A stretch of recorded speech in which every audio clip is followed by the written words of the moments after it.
오늘 말씀은 벨사살 왕이 자기를 위하여 1000명의 귀인들을 모시고 잔치를 벌였다 하는 그런 이야기입니다. 근데 이 잔치는 좀 특이한 게 규모도 그 당시 옛날로는 굉장히 큰 규모거든요. 1000명이 잔치에 초대됐으면 그들을 서브하거나 음식 만드는 요리사나 이거 일을 하는 사람들 따지면 거의 많은 사람들이 여기에 동원이 되었을 것이고요. 그 1000명이 함께 앉아서 식사하고 잔치하는 자리라면 그 공간이 굉장히 넓었을 것입니다. 근데 이런 그 공간에 잔치를 하는 중에 갑자기 벽에 손이 탁 나타난 거예요. 그래서 그 손으로 글씨를 쓰는 거예요. 근데 오늘 여기서 성경에 보니까 뭐라고 써 있냐면 그 글씨가 이렇게 되어 있어요. 여러분 25절을 같이 한번 보실까요? 같이 읽겠습니다. 시작. 기록된 글자는 이것이니 곧 메네 메네 데겔 우바르신이라. 이게 뜻이 뭔가를 모르겠다는 거죠. 물론 이건 아람어로 돼 있어서 그 당시에 웬만한 사람들 중에 아람어 교육을 받은 사람은 이 글씨의 말은 안다고요. 우리들도 한국말을 안다 할지라도 그 한국말을 이렇게 붙여놓으면 그게 무슨 말인지 모르는 경우도 있는 것처럼 이것도 똑같아요. 바로 이런 뜻이거든요. 이런 말이거든요. 거기에 세고 또 저울로 재고 그리고 나눠지다 이런 뜻이거든요. 세고 재고 나누다. 도대체 이게 무슨 말인가? 이거에 대한 해석을 하려고 해도 그걸 바르게 해석해 주는 사람이 아무도 없으니까 두 가지로 놀라는 거예요. 갑자기 그 많은 사람들 수천 명이 보는 앞에서 갑자기 벽에 손만 나타나서 막 글씨를 쓰는 이 놀라운 일 때문에 다 두렵고 놀랐고요. 그리고 그 써 있는 글씨가 무슨 말인지 대충 알아도 그게 무슨 뜻인지를 모르겠으니까 놀라운 거지요. 근데 이 사건은 언제 있었느냐? BC 539년 10월 10일 날. 아니 성경에 그게 나옵니까? 네, 성경에는 어떻게 암시되고 있냐면 그날 바로 바벨론이 멸망을 했다는 거예요. 그날 밤에 멸망을 해서 거기에 성경 30절 31절을 보겠습니다.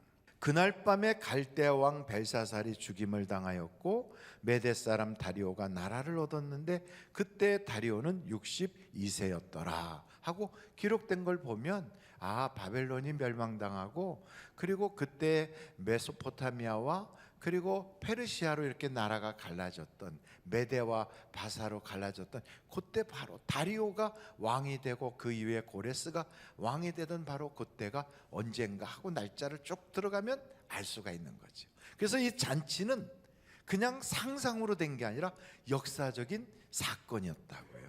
근데 그 역사적 사건 속에 바로 이 벨사살이라고 하는 왕이 너무나도 놀라운 광경을 보고 이걸 해석할 사람이 없어 찾다가 다니엘을 오게 해서 다니엘로부터 이 이야기를 듣는데 다니엘이 처음 한 이야기가 무슨 얘기냐면 당신은 하나님 앞에 너무 건방져 이렇게 얘기하는 거예요. 깜짝 놀란 거죠. 왜 건방지다는 거야? 당신의 아버지 느부갓네살 왕이 하나님 앞에 교만하다가 짐승처럼 내침을 받아 7년 동안 고생하고 다시 회복한 걸 당신은 아들로서 다 봤잖아. 그랬다면 하나님 앞에 그렇게 살지 말아야지. 그러면서 어떻게 예루살렘에서부터 하나님을 위하여 섬기려고 만들었던 그 모든 하나님의 용품을 다 갖다가 술 먹고 노는 데다 그걸 쓰느냐. 당신 제정신 아니지 않냐. 이러면서 책망하는 거거든요. 그러니까 이제 그걸 다 해석했다고 좋다고 상을 주겠다니까 다니엘이 그래요. 그 상 다른 사람이나 주라고. 난 안 받겠다고. 왜 그런 얘기를 했을까요? 그날 밤이 나라가 망하는 날이니까 그걸 무슨 상을 받겠습니까? 그러니 다니엘이 이렇게 볼 때는 이 벨사살이라고 하는 왕이 너무너무 기가 막히게 한심한 거예요. 오늘 저는 이 말씀을 보면서 세 가지를 여기서 깨달았는데, 첫째는 이 벨사살 왕이 초청한 그 많은 사람들이 아마도 벨사살이라고 하는 사람을 임금 만들려고 애를 썼던 공신들이었을 거예요. 그리고 벨사살이 그들에게 은혜를 갚고 싶은 사람들을 초청을 했을 거예요. 그래서 이 자리에 쭉 모여놓은 거지요. 그리고 그 초청된 사람들의 명단이 기록된 대로 아무개가 딱 오면 네 하고 그 사람 이름을 대조하고 그 연회장으로 싹 이끌어 갔을 거예요. 여러분, 이것처럼 우리도 하늘나라의 잔치에 그냥 들어가는 게 아니에요. 거기에 이름이 기록돼 있어야 거기에 입장이 되는 거예요. 이름이 기록된 사람에게는 그 이름과 함께 대조해서 그 사람이 입을 예복도 딱 준비돼 있어요. 야, 멋있겠죠? 저는 여러분들이 그 예복을 딱 입고 여기다가 배지 같은 이런 배지 딱 하늘비전교회 출신 이렇게 달고 들어간다면 얼마나 좋을까요? 다 그날에. 근데 어떤 사람은 그 예복도 없이 홀랑 벗고 뛰어다니고 그러면 절대로 안 되겠죠. 그래서 여러분, 저는 그곳에 이름이 딱 등록되는 사람, 이 세상 잔치에 뭐 조찬기도회나 혹은 뭐 어떤 아무개가 초청하는 거창한 자리에, 그런 데는 내 이름이 혹시 초청된 자리에 이름이 없을지라도 반드시 있어야 될 자리는 생명책에 기록되어 있는 하늘나라의 연애 자리에는 들어가야 돼요. 여러분, 신랑 신부가 결혼하는 그 결혼식을 우리 이 땅에서 보잖아요. 그 결혼식 보면 이게 완전히 예수님과 우리가 만나는 것을 거기서 자꾸 재현하는 거예요. 신랑이 먼저 딱 들어서 서 있잖아요. 여러분, 신랑하고 신부하고 나이 차이가 있어서 요즘은 연하 신랑을 얻는 경우도 많거든요. 그래도 혹시 신랑이 나이가 어려도 신랑이 나중에 들어가요? 아니면 먼저 들어가요? 같이 들어가는 경우도 있지만 먼저 신랑이 들어가는 것이 대부분이잖아요. 신랑이 먼저 딱 들어서 서 있다고요. 그리고 가운데는 하얀 카펫을 쫙 깔아놨어요. 어떤 사람은 그런 걸 모르고 레드 카펫을 깔려고 하는데 그거는 연예인들 들어갈 때 하는 거고요. 결혼식장에는 하얀 카펫을 깔게 돼 있어요. 그게 왜 하얀 카펫을 까느냐면 구름을 상징하는 거거든요.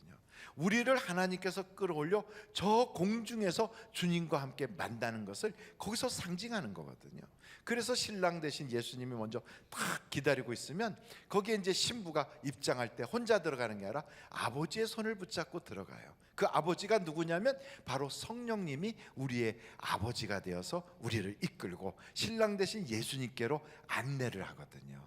이것을 좀 더 멋있게 보이려면 앞에서부터 이렇게 막 구름 같은 게 쫙 나오잖아요. 이렇게 보록 하면서 막 연기 같은 게 나오잖아요. 그거 왜 그러느냐? 이게 구름을 지금 보여주고 있는 거예요. 그래서 구름 속으로 쫙 끌어올려서 거기서 결혼하는 거예요. 그러면 여러분, 이 결혼식 할 때 신부가 비키니 바람에 들어가요? 아니면 웨딩드레스를 입고 들어가요? 아, 비키니 바람에 들어간다고요? 그런 경우는 토픽에 나오죠. 비키니 바람에 들어가는 결혼했다고 토픽에 나와요. 그러나 정상적인 결혼은 그렇게 안 해요. 웨딩드레스를 입어요. 그리고 머리에는 면사포를 써요. 그 왜 그러느냐? 그게 바로 하얀 웨딩드레스를 입는다는 게 성경에 보면 예수 그리스도의 그 피로 씻어서 하얗게 되었느니라 그러는 거거든요. 저는 여러분들이 그 자리에 설 수 있기를 간절히 바랍니다. 그러려면 뭐가 있어야 된다고요? 이름이 새겨져 있어야 돼요. 그럼 목사님, 이름은 어떻게 해야 새겨지나요? 그 이름 새겨지는 방법은 아주 간단해요. 로마서 10장 9절 10절을 보면 거기에 그 이름이 이렇게 하면 새겨진다는 거예요. 로마서 10장 9절로 10절이에요. 같이 한번 읽어보실까요? 시작. 내가 만일 내 입으로 예수를 주로 시인하며 또 하나님께서 그를 죽은 자 가운데서 살리신 것을 내 마음에 믿으면 구원을 받으리라. 사람이 마음으로 믿어 의에 이르고 입으로 시인하여 구원에 이르느니라.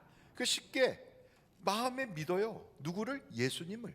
무엇으로? 하나님의 아들, 나의 구원자, 나를 구원하려고 오신 구세주로 믿어요. 그리고 그걸 입으로 시인해요. 예수님은 나의 주님이십니다. 한번 다 같이 해볼까요? 예수님은 나의 주님이십니다. 이렇게 시인하면 그의 이름이 하늘 생명에 딱 기록이 된다는 거예요. 얼마나 쉬워요. 그리고 또 이걸 반복해서 요한복음 1장 12절에 이렇게 또 나와 있어요. 여러분, 요한복음 1장 12절 같이 한번 읽어보실까요? 시작. 영접하는 자 곧 그 이름을 믿는 자들에게는 하나님의 자녀가 되는 권세를 주셨으니. 그러니까 이건 혈통으로나 육종으로 난 것이 아니라 하나님이 우리에게 주신 것이다 이 말이에요. 그러니까 하나님으로부터 난 자들이 되는 거예요. 어떻게 하는 사람? 영접하고 그리고 우리의 입으로 그렇게 시인하고 고백하는 사람들. 결국 로마서의 말씀이나 요한복음의 말씀이나 똑같아요. 이게 쉬워요, 어려워요? 예? 쉬워요? 어려워요? 왜 갑자기 대답을 안 하기로 결심하셨어요?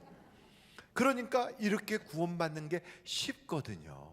그래서 우리는 생각할 때 쉬우니까 많은 사람이 구원받았겠구나 하고 생각했는데, 그걸 예수님한테 어떤 사람이 물어본 거예요. 여러분 한번 그 부분을 성경에 나오는데 찾아볼까요? 한번 보겠어요. 누가복음 13장 22절이에요 24절까지 볼 텐데 22절부터 보겠습니다. 예수께서 각 성 각 마을로 다니사 가르치시며 예루살렘으로 여행하시더니 어떤 사람이 여짜오되 주여 구원을 받는 자가 적으니까, 이렇게 물은 거예요. 그러니까 그들에게 이르시되, 예수님 말씀하는 거예요. 좁은 문으로 들어가기를 힘쓰라. 내가 너희에게 이르노니 들어가기를 구하여도 못하는 자가 많다 적다 많으리라. 오호. 그러니까 결국 구원받은 사람이 많다는 게 아니라 적다는 얘기가 되는 거예요. 그래서 계속 보면 마태복음 7장 13절서부터 보면 이런 말씀이 있어요. 마태복음 7장 13절에 좁은 문으로 들어가라. 멸망으로 인도하는 문은 크고 그 길이 넓어 그리로 들어가는 자가 많고, 생명으로 인도하는 문은 좁고 길이 협착하여 찾는 자가 적음이라. 그러니까 여러분 보세요. 이게 성경을 딱 보니까 그 이름이 올라가는 게 우리는 생각할 때 쉬운 줄 알았는데 그게 그렇지가 않더라는 거예요. 그러면 목사님쯤 되면 되겠죠? 그때 예수님이 아니다 그래요. 그러면 뭐 귀신 쫓아내면 되나요? 그것도 아니야. 그럼 뭐요? 능력 행하면 그럼 되겠죠? 아니야. 그럼 뭐 주여 주여 그러면 안 될까요? 주여 하는 거는 그래도 내 마음으로 하는 게 아니라 그 성령이 시켜주셔서 한다는데 그건 되겠죠? 그랬더니 그것도 아니라는 거예요. 그럼 어떻게 해요? 그래서 성경을 딱 보니까 우리 주님이 하신 말씀이 여기 또 기가 막힌 말씀이 있는 거예요. 여러분 한번 그 부분을 우리가 보시면 좋겠는데요. 마태복음 7장 21절서부터 한번 보겠습니다. 마태복음 7장 21절. 나더러 주여 주여 하는 자마다 다 천국에 들어갈 것이 아니에요? 기예요? 아니요. 다만 하늘에 계신 내 아버지의 모대로 뜻대로 행하는 자라야 들어가리라. 그 말이 무슨 말이에요? 성경에 나와 있는 대로 해야 된다 이 말이에요. 계속 보겠습니다.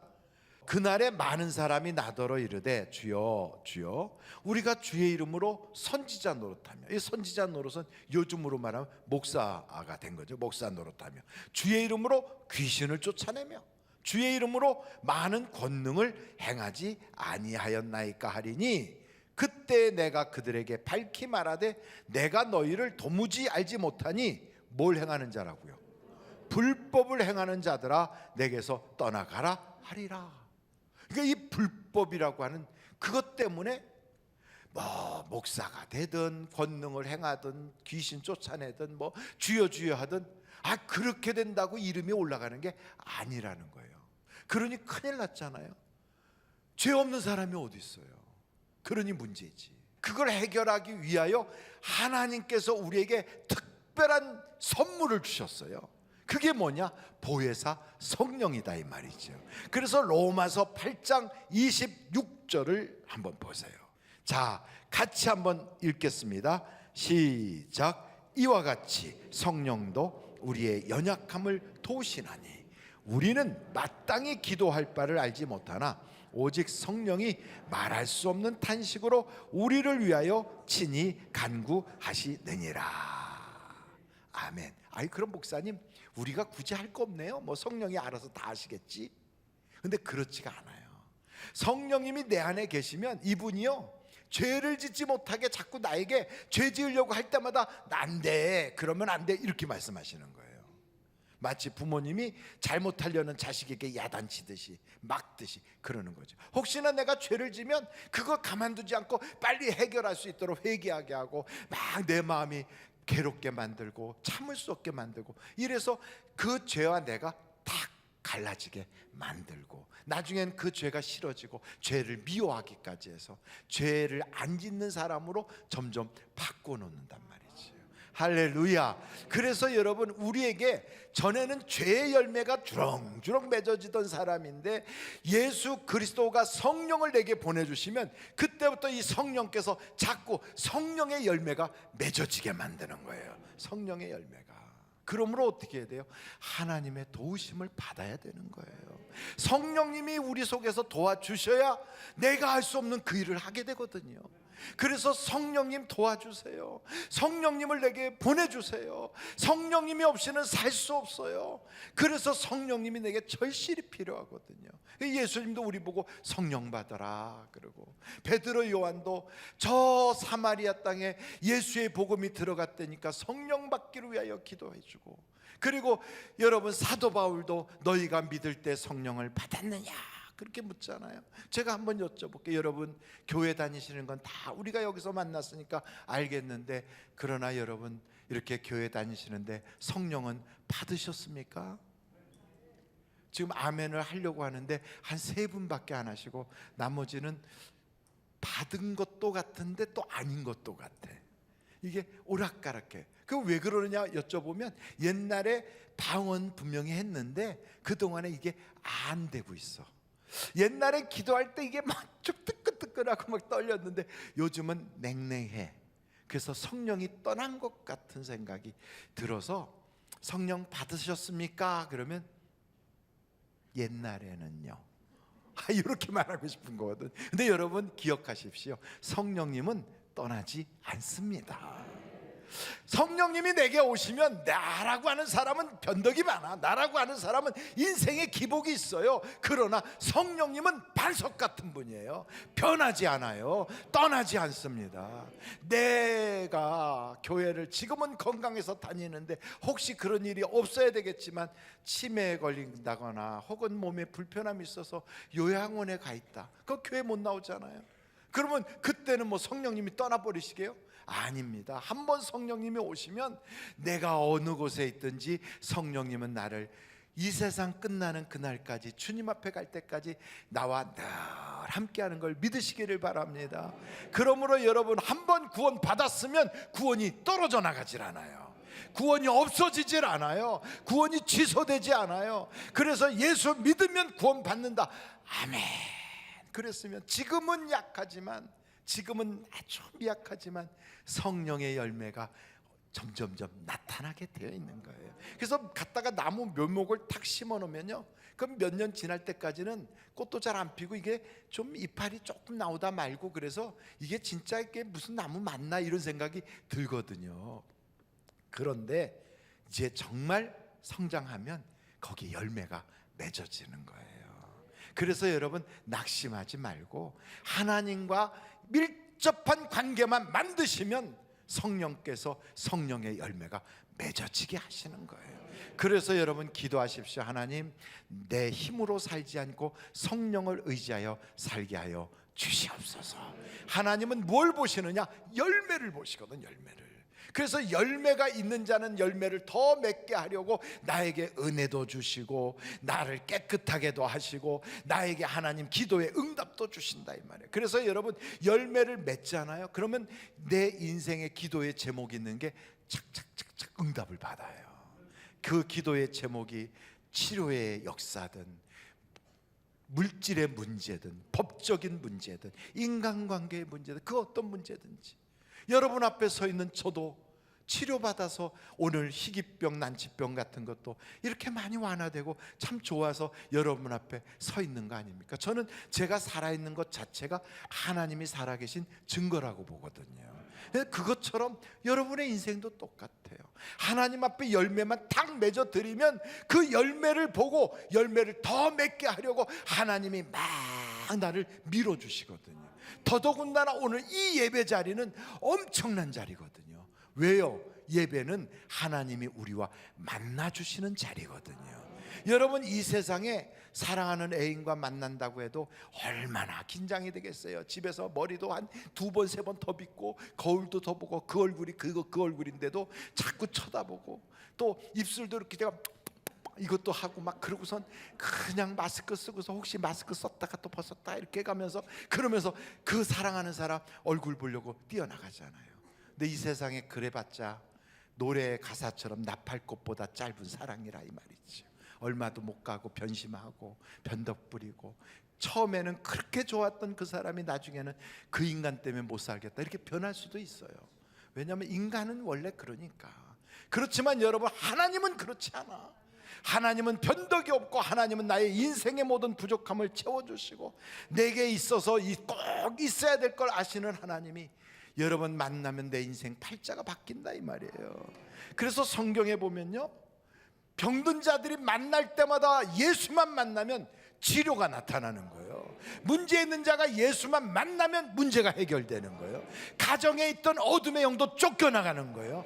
귀신이 들어서 거라사인에 있었던 자기의 몸을 학대하고 소리를 빠락빠락 찔러가면서 그러고 다니는 그 사람도 예수를 만나니까 얌전해지고 완전히 온전해지잖아요. 그래서 오늘 이 자리가 그 예수님 만나는 자리잖아요. 그 만나러 와서 우리가 기도하는데 여러분, 그런 게 있어요.